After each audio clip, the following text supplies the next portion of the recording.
parties, platform ideas to the forefront. This makes no sense to me, so I think this simplifies things a lot. The productivity, I'm sure, obviously, is a lot better when you have one party's execs in office and not two.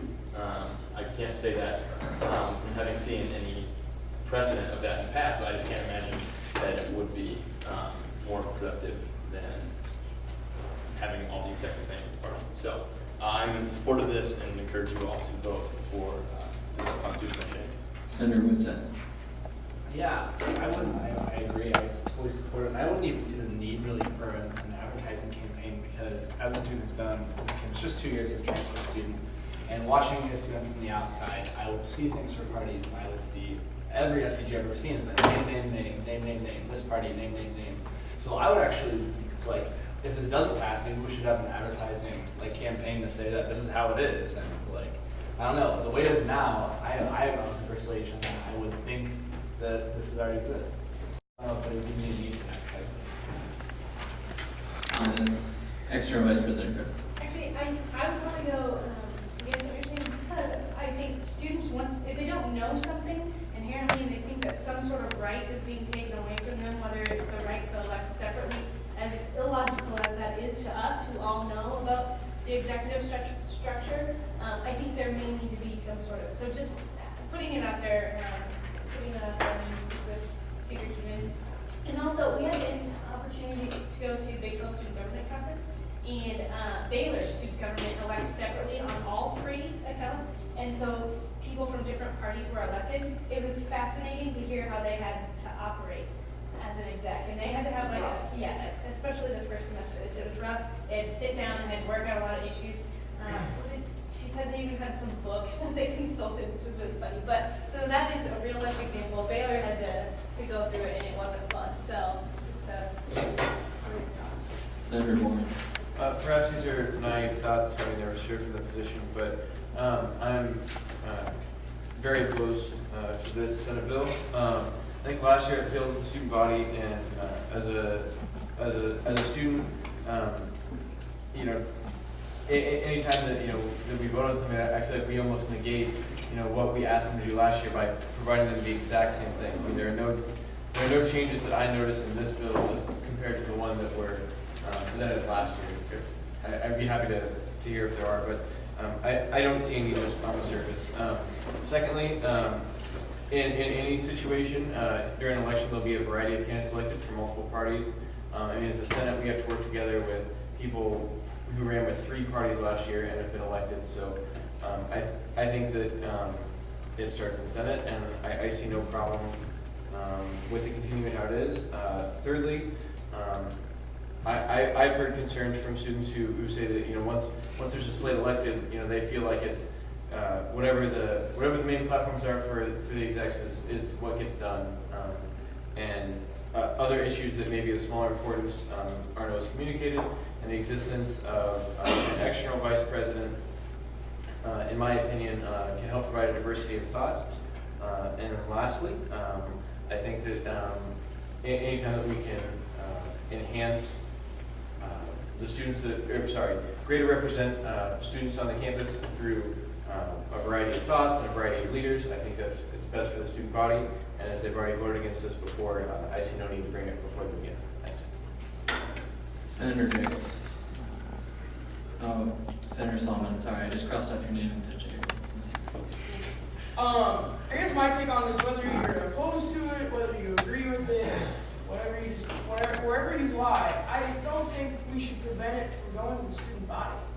We'll take into account that all this does is send it to a vote because it's a constitution change. So we talk about wanting to hear from the student body constantly. Let's hear from the student body. Let's let them vote on it. I mean, that's what we can do as representatives, so we might as well. And let them decide what to do with it. If they vote it down, they vote it down. But I don't think we should stop it from going to vote. Senator Jacobs. All agree. Second. It's been moved and seconded for the previous question. That will take 2/3. So we'll do a hand raise. All those in favor, please raise your right hand. I got it. Can you please raise your hands high so I can tell? Green all the way up. That's not.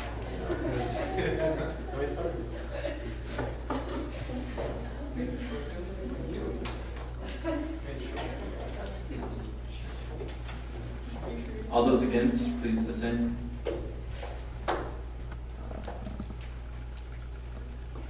And those wishing to abstain.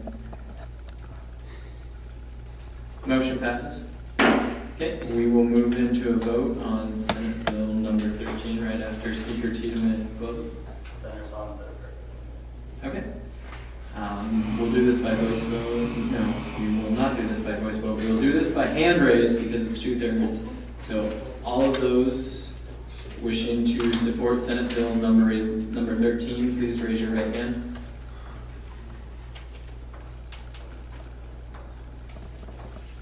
All those against, the same.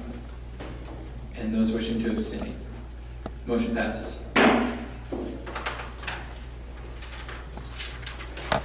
Okay, next on the agenda is Senate Bill number 14, Open Senate Positions Constitutional Change. Speaker Tiedemann, would you like to open? So, a little bit of background on this one. As you can see, there's we've had some history with Senate positions being open, at-large positions being filled, etc. A couple years ago, Speaker Gifford, who was the speaker then, proposed legislation to replace the at-large position in college of graduate studies with eliminating that completely so there was no position. That was very contentious past the student body, but past the Senate student body vote, it's up in the air.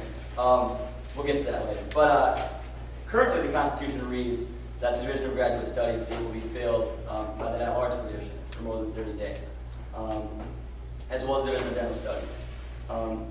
Given my history, given what I've observed in my 4 years of ASUN, I've observed that there consistently are a number of Senate seats that just fail to produce, and they just, no one fills them. Time, whatever the consideration, it just doesn't happen. Those typically have been the College of Nursing, the College of Dentistry, and I'm sorry graduate students, but your college tend to not get filled.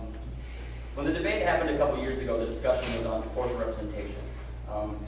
I actually served as an at-large Senate there. I was one of the students that benefited from graduate students not serving. At the time, I think we had 2 or 3 graduate students on the Senate. 2. And at the time, I argued that proportional representation was beneficial. I was told that graduate students would come out and serve, and that there would be this attempt. I think we've been very fortunate, and I think we're very original from the Senate body to have 5 graduate students that serve incredibly well and try to recruit graduate students to the best of their ability. And yet still, we're not full. And to me, I think that's a trend. They're terribly busy. If I was a graduate student, I probably wouldn't serve in the Senate. But I think their voice is still important.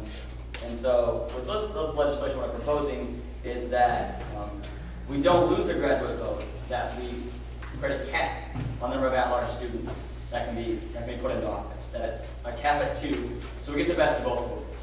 We encourage the Senate, the appointment secretary, representatives, to ensure that we have graduate representation, but also, in the latter half, get those at-large students to serve. I think we've been very privileged to have Senator Egger join us this year as an at-large candidate, as an at-large member. I think that's something that's really valuable. There are a number of people who want to serve in the Senate, yet don't have the opportunity to because they choose to be a political science major. And so they wait 4 years until they're a senior and can finally serve in that really exciting arts and sciences spot where everyone seems to want to serve, or the College of Business, or the College of Education, Human Sciences. Those are colleges that people tend to want to get involved in, yet they're just not there.